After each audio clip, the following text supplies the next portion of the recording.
کسی نبی نہ کسی امام کیوں؟ ان کی قربانی کی وجہ سے۔ چھٹے ماں فرماتے ہیں کہ اللہ نے ان کے خطبے تلے دعا کو قبول کیا، ان کی نسل میں امامت کو رکھا اور ان کی زیارت کا اتنا ثواب رکھا کہ ہر آدمی، ہر فرشتہ ان کی زیارت کا مشتاق ہے۔ ایک ایک شب جمعہ میں 70 ہزار فرشتوں کو اجازت ملتی ہے زیارت سے، اور جن فرشتوں کو اجازت ملتی ہے انہیں دوبارہ نوبت ہی نہیں آتی۔ کیوں؟ کیونکہ سب سے زیادہ اللہ کی مخلوقات فرشتے ہیں، انسانوں سے زیادہ، جنوں سے زیادہ، سمندر کے قطروں سے زیادہ، مچھلیوں سے زیادہ، سب سے زیادہ فرشتے ہیں۔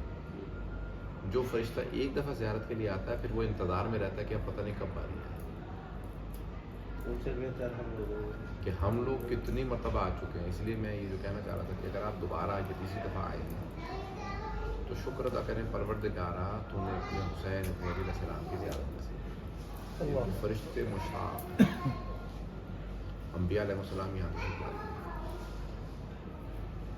وہ عام ماں باپ ہوتے تو چلیں کہنے والی بات ہوتی ہے، امام حسین کے والدین ان سے بھی افضل ہیں، لیکن امام حسین کا وہ مقام ہے کہ ان کے ماں باپ ان سے افضل ہوتے ہوئے ان کی زیارت کے لیے آئے۔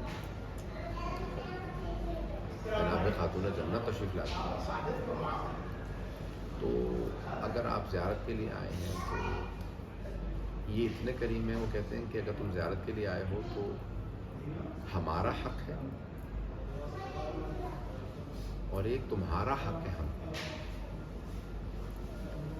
یہ بڑی عظمت ہے کہ یہ اتنے باعظمت ہو کے کہیں کہ نہیں تمہارا بھی حق ہے ہم پہ۔ ہمارا حق یہ ہے کہ یہاں گناہ نہ کرو، یہاں ادب سے پیش آؤ، اطاعت کرو، یہ سب چیزیں آئیں غلط، معرفت حاصل کرو، اور تمہارا حق یہ ہے کہ ہم تمہاری شفاعت کریں زیارت کے لیے۔ یہ اتنے قریب میں جو پھر بھی شفاعت کر رہے ہیں کہ ہم اپنی خاطر آئے ہیں، ہم اتنی معرفت رکھتے نہیں کہ ان کی خاطر ان کے پاس آئے۔ مولا کہنا چاہتے ہیں نا کہ پروردگارا تیری عبادت تیری خاطر کرنا، یہ بہت بڑی بات ہے۔ ہوتا یہ ہے کہ جہنم سے بچنے کے لیے جنت کے لالچ میں لوگ دعا کرتے ہیں۔ مولا علی کہتے ہیں کہ پروردگارا میں نے کبھی آج تک نہ کبھی جہنم کے خوف میں، نہ کبھی جنت کے لالچ میں، بلکہ تیری عبادت کی، تجھے اہل عبادت کا ہے، تو اہل کی تیری عبادت کا ہے۔ تو ہم لوگ آتے ہیں اپنے لیے، میں پریشان ہوں، مجھے جنت مل جائے، مجھے یہ مقام ہے، میری عزت بڑھ جائے، میری معرفت، یعنی لیکن ہم ان کے لیے اگر آئیں کہ ان کا وہ مقام ہے کہ انہی کی صرف زیارت کی جائے، پھر وہ کچھ اور نوازتے ہیں کہ ہمیں یہ احساس ہوتا ہے کہ ان کا مقام کیا ہے، پھر ان کی طرف سے نوازش کچھ اور ہوتی ہے۔ تو یہ جو ہے نا ہستیاں، پھر ایک جملہ مولا قاسم کی باتوں میں بیٹھے ہیں ہم اس طرف، تمام بڑے بڑے علماء کہتے ہیں حضرت عباس علیہ السلام کون ہے؟ سید علی آغا قادی کہتے ہیں، ان کی بیٹے بھی ایرانی نے ڈاکومنٹری بنائی ہے سید علی آغا قادی پہ، نجف اشرف میں بہت بڑے عالم تھے جو آپ کوئی کے علامہ طباطبائی کے، آغا بہجت کے، سب کے استاد۔ بلند بھائی 2 منٹ یہ ریکارڈ کر لوں۔ السلام علیکم۔ عليك السلام الله، كيف حالكم؟ انا احتاج دقيقتين فقط، احتاج۔ میں اس کو اوپر سے روک لے اوکے، میں آپ آ جائیں۔ میں نے میٹھا منگوا لیا تو پلیز آپ لوگ جائے گا نہیں، کچھ کھا کے جائے۔ شکریہ۔ تو سید علی آغا قاضی کے لیے کہتے ہیں کہ وہ بہت مولا علی کی باتوں میں عبادت کرتے ہیں، بہت زیادہ چلے کار رہے تھے عرفان کی منزل طے کرنے کے لیے، کہتے تھے دروازے نہیں کھل رہے، جوان تھے۔ ایک دن کہتے ہیں کہ میں ہر شب جمعہ کربلا جاتا تھا، مولا پاس کے حرم میں کھڑا تھا، تو اکثر یہاں پہ ہم نے دیکھا کہ عربوں میں، ایرانیوں میں بھی ہے، عربوں میں بہت زیادہ، عراقیوں میں وہ بیماروں کو باندھتے ہیں، تو وہ کافی مجذوب تھا، دیوانہ تھا، اس کو چھوڑ کر کے مولا عباس کے حرم کی شفاعت سے مل گئے۔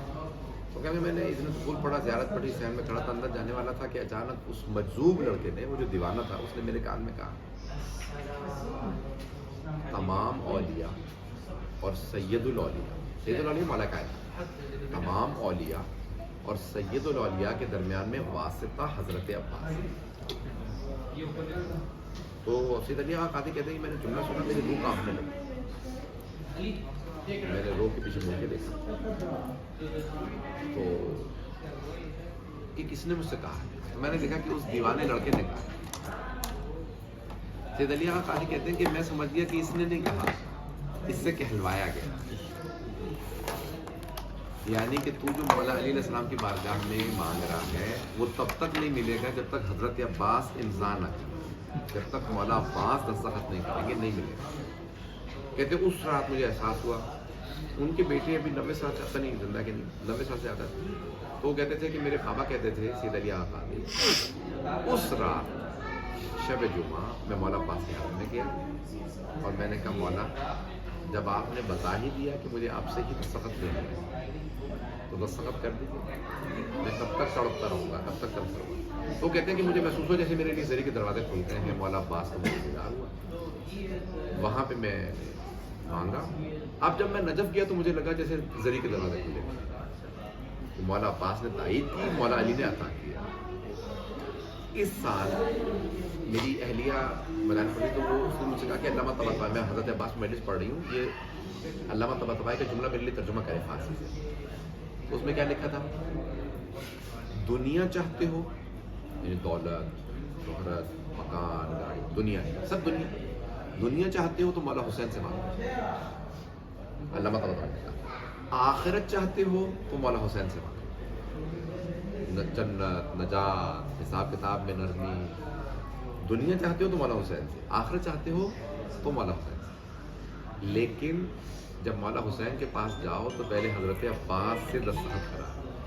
وہی انہوں نے مولا حسین کے لیے بھی کہا.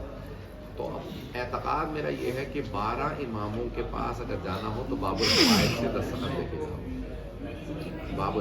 ہمارے بہت سے لوگ ہیں وہ حضرت عباس کی اس طرح سے ان کو وہ نہیں پتہ ہوتا کہ ان کی عظمت کیا ہے, صرف عقیدت رکھتے ہیں لیکن ان کو عظمت کا احساس نہیں ہے کہ 12 اماموں کے اللہ تک پہنچنے کا جو در ہے وہ 14 اور ان 14 تک پہنچنے کا جو در ہے وہ حضرت عباس.